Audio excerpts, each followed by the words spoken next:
שורפים את כל תחרות בחסות הממשלה. אז רציתי לשאול איך אתם נותנים לשראל לנהל את תחום הקנאביס הרפואי, ולמה במהלך כהונתך כשרת בריאות הוקשחו התנאים כנגד המטופלים, שאחד מהם נמצא פה לידי, ונגד, דיברת על קשישים, אז גם הם לא מקבלים את נושא הקנאביס הרפואי. בית חולים בנען שטיפלו בו בקנאביס רפואי נסגר.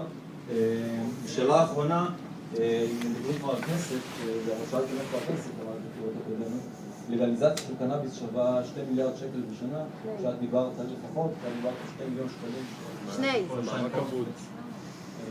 רציתי לשאול איך ייתכן שאתם במפלגה תומכים ברדיפה והכנסה של צעירים נורמטיביים, צעירים מבוגרים כאחד נורמטיביים, מעל מיליון כאלה בכלא, ומבזבזים את משאבי של הציבור על רדיפתם. מאוד מקווה שאני אזכור את כל השאלות אחד אחד. דורון קמפלר מונה, אני מיניתי אותו כתפקיד אמון. יש לי זכות ל6 תפקידי אמון. הוא אדם נהדר, הוא אדם נפלא, ואני גאה בזה שאני מיניתי אותו, כמו שאני מיניתי את יעל דקל שיושבת כאן, שעבדה איתי 15 שנים. בהחלט יכול להיות שהוא חתם כחלק אני לא יודעת כמה. אם מנכ"ל חברת דלק היה מקים מנגנון של מפלגה, היית מוכנה של שר התשתיות? אני רוצה משהו לומר לך. היית מוכנה להכריע במאגרי גז? אתה שאלת, ואתה תיתן לי לענות ברשותך. ומה שאני רוצה לומר לכם, מעולם לא יעלה גם על אף אחד אחר במפלגה. יש אולי הרבה מאוד סיפורים, אני מודיעה לכם כאן בצורה גלויה, פתוחה וחד משמעית. לא היה לי שום קשר מעולם עם חברת טבע. תודה. חברת שראל. מזל שיש לנו את חברת שראל. לא! לא! מדברת רופאה! לא! מזל לא מזל.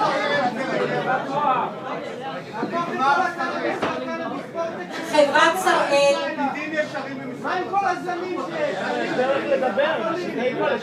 חברים יקרים, חברת שראל מנהלת את הרכש עבור בתי החולים. היא בבעלות עמותה ששייכת לבתי החולים. יש בה 2 דירקטוריונים, אחד דירקטור מטעם משרד האוצר, אחד דירקטור מטעם משרד הבריאות. יש עליה פיקוח. כל המחקרים וכל החקירות שעשו לא נמצאו שום דבר, וחברת שראל היום הולכת לעשות סדר בכל נושא הקנאביס, ואולי זה מפריע לחלק מהמגדלים שהיו רוצים להישאר ולהיות מונופול בגידול, אבל חברת שראל הולכת לפרסם מכרזים.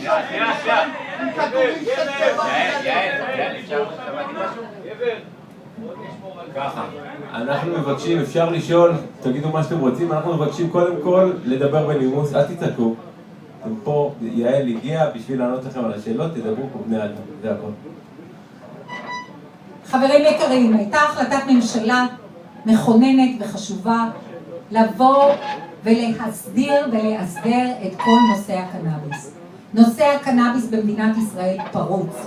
יש 6 מגדלים וזהו, יש להם 8, אוקיי, את יודעת, עד כדי כך אני באמת לא מתמצא. 8 מגדלים, ואנחנו... אני לא יכולה לענות.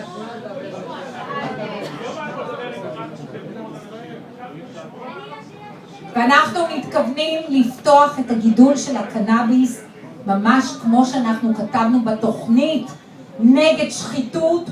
אנחנו מתכוונים לפתוח את זה למכרזים שיהיו פתוחים לכל. כל אחד יוכל לבוא ולהיות מגדל, ולא רק 8 הקיימים. אז אולי זה לא מוצא חן בעיני מישהו, אבל זה מנהל תקין, חברים יקרים. כי אנחנו בעד מנהל תקין. העם דורש מריחואנה גרמן, מערכת בריאות מושחתת, מערכת בריאות רקובה. החולים צריכים מריחואנה יעל גרמן, החולים רוצים מריחואנה, שחררי יעל גרמן.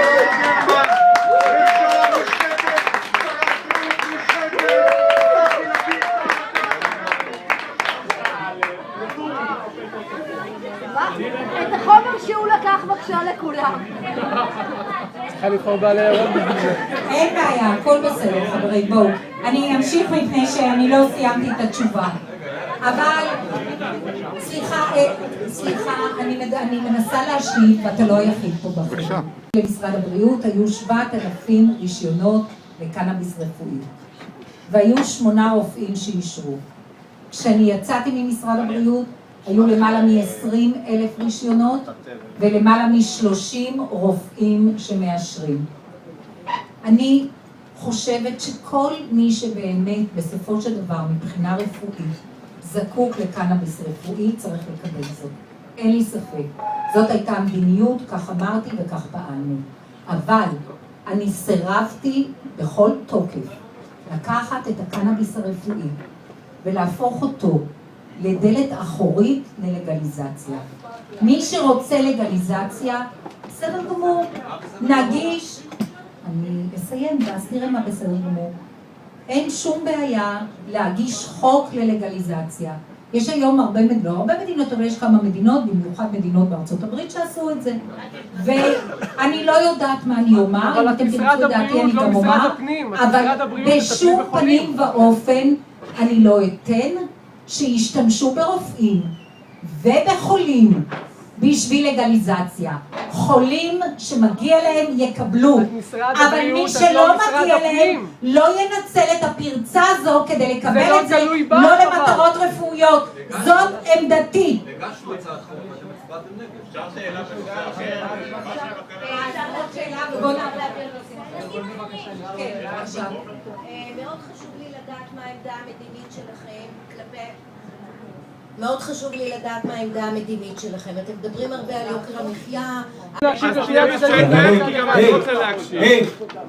חבר'ה, אני מבקש, תכבדו את המקום, תכבדו את האנשים, זה לא דיון פוליטי ולא סערת רוחות פה. שנייה, אז לא, יקירתי, לא מתאים לך, מוזמן לצאת, זה המקום שלי.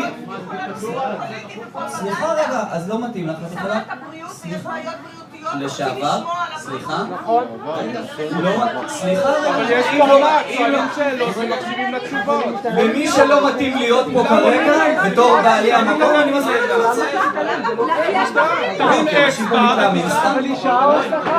אבל יש פה אחרים גם.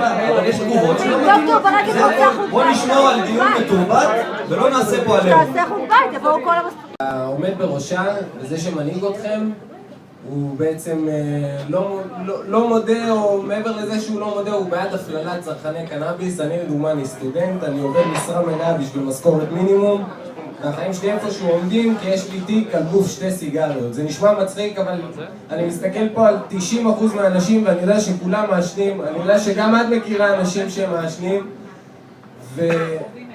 ומאוד. ואם אישור או בלי אישור, העניין הזה של ההפללה, של לעצור למישהו משהו בחיים כי זה נוח לאינטרסים כאלו אחרים, של חברות כאלו אחרות, כשאתם מייצגים את זה עם כל מה שאמרת, ושבאמת יאיר, היושב ראש שלכם עומד ואומר במילים כל כך ברורות, אני לא עישנתי ואני חושב שכל מי שישן צריך לשבת בכלא, עם המילים האלה אני אמור להאמין לכל שאר המצע שלכם ולכל שאר הפעילות שלכם. תשכנעו אותי בבקשה. אתה מדבר על הפללה כרגע, לא על לגליזציה, נכון? אוקיי. כי יש לנו קנאביס... בבקשה. בבקשה. אני אענה בקיצור ואחרי זה נסף. יושב ראש המפלגה שלנו יאיר לפיד הוא נגד לגליזציה, הוא בא... לדעתי זה פשוט לא מכובד שברקת שיף מתכנן בשביל השאלה ואת לא מוכנה לקבל אותה ממנה, זה כבוד מינימלי. אז, תודה רבה. אתה לא תעשה מחטף, סליחה, אתה לא תעשה מחטף. אבל אם ממקום שלי, אני רוצה שהקול שלי, ברקת נותנת את הקול שלי, תודה רבה. זה לא עניין של פאנל פוליטי, זה לא עניין, אנחנו לא עושים בלגן, זה לא בלגן. פרופסור לרפואה רוצה לשאול שאלה, תודה רבה. אבל אם היא רוצה שתעשה חוץ בית לעלי ירוק, מי שרוצה שיבוא וישמע. אבל זה הולך להיות פאנל פוליטי, זה לא פאנל, זה עכשיו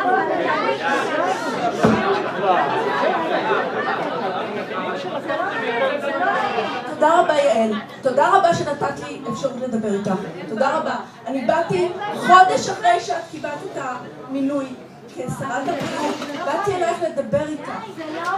ואת שואלת אותי, ואת אמרת לי,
רק באמת לפני שאתם הולכים, אני חייב להגיד, אני מארגן את הפרויקט הזה, ארגנתי מעל ל200 הרצאות עם אנשים מכל הדעות, מכל הקשת הפוליטית, קפיטליסטים וקומוניסטים וימנים ושמאלנים וחילונים ודתיים.